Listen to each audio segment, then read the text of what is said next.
Hello, this is Star Conflict, and today we'll talk about 4 ships from DLC called Elite Pilot Pack, and of course, everything else it has to offer. First on the list, the Rank 6 Imperial Recon Interceptor by the name of WASP. When compared to other Rank 6 interceptors, the WASP's speed and maneuverability are not that great. With only 1 slot for engine modifiers, it doesn't have much to work with. On the plus side, it has whole 3 slots for hull modifiers. That allows the WASP to withstand a couple more direct hits than usual. It's just a tad bit better than what the other Imperial interceptors like the Dwarf II or the Scouts are capable of. So what's the big deal about the WASP? Like any other premium ship, it can be equipped with 3 unique modifiers or active modules that can be normally applied only to specific silver ships. For example, you can increase your damage output by utilizing the critical counter. On the first level, the counter will boost your critical hit chance at a distance from 10 to 50 kilometers, depending on the amount of enemies in a radius of 2.5 kilometers.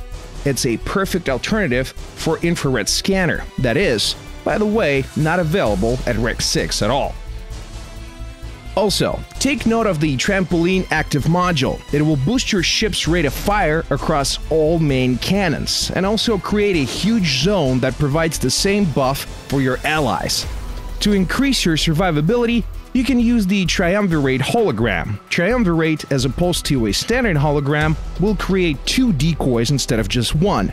The only drawback is the duration. These decoys persist for 20 less than normal. That's a fair trade-off. Next on the list is the Rank 6 Jericho long-range frigate called Priest Bartle. Just look at the bonus characteristics. All its strengths are on display. Besides the Priest Bartle, the only long-range frigate that has a 20% bonus critical chance is the Mauler, the Rank 13 frigate. Although it is worth mentioning that in order to fully utilize this advantage, you have to maximize your crit chance. At the Rank 6, this task, to put mildly, is unorthodox. Without the infrared scanner, what are your options? Well, consider the Neurocontroller Oculus implant. It will provide an additional 10% critical chance. Another option is to install the enhanced scanner, but the bonus will be minuscule, a mere 2%.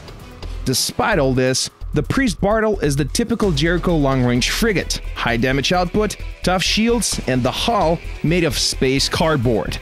Just the way we love them frigates. Bear, the Rank 9 Federative Tackling Fighter. The vehicle for those of you, fine gentlemen, who aren't afraid of taking risks. The Bear has only 1 slot for shield modifiers and no slots for hull modifiers. At all. This fact makes our Tackler even more fragile than some of the Federative Interceptors, the weakest vehicles in the whole game. If you want to live and see another day, you better equip the Emergency Barrier and the Emergency Shield Recharge.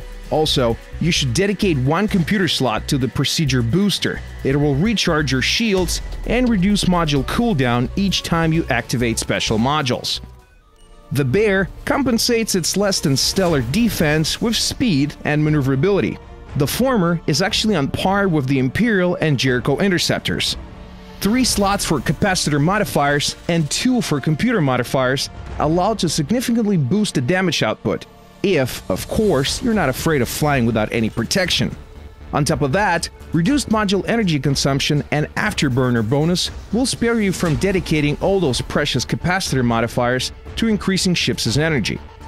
These bad boys can be used for something much more important, the Power Unit Conduit, which will further reinforce your advantage in speed, or the Iridium Heatsink with the Pulse Discharger to dish out even more damage. Just as the Priest Bartle, the Bear also boasts bonus critical hit chance. There are absolutely no problems with gaining additional crit chance at the Rank 9. Even good old infrared scanner will suffice here. The last vehicle in this episode, the Rank 9 Command Fighter Dragonfly. Thanks to balanced array of modifiers, you can tweak this fighter to your heart's content. Close combat, long-range sniping, just say the word. Although considering that the Dragonfly has a bonus range on all command modules, we recommend the latter. After all, the Command Fighter is primarily a buff dispenser, and the bonus we mentioned would provide assist your allies from a relatively safe distance. When it comes to guns, consider the Gauss Cannon, the Flux Phaser, and the Ion Emitter with a high rate of fire. You can never have too much range, so pick up the Horizon module and the neurocontroller called Albatross as well. Besides the aforementioned vehicles, this DLC pack also contains 25,000 galactic standards and a permanent 10% bonus for loyalty and synergy. On top of that, after purchasing it, you'll unlock 10 unique stickers and 2 skins, the Tai'Kin and the Cerberus.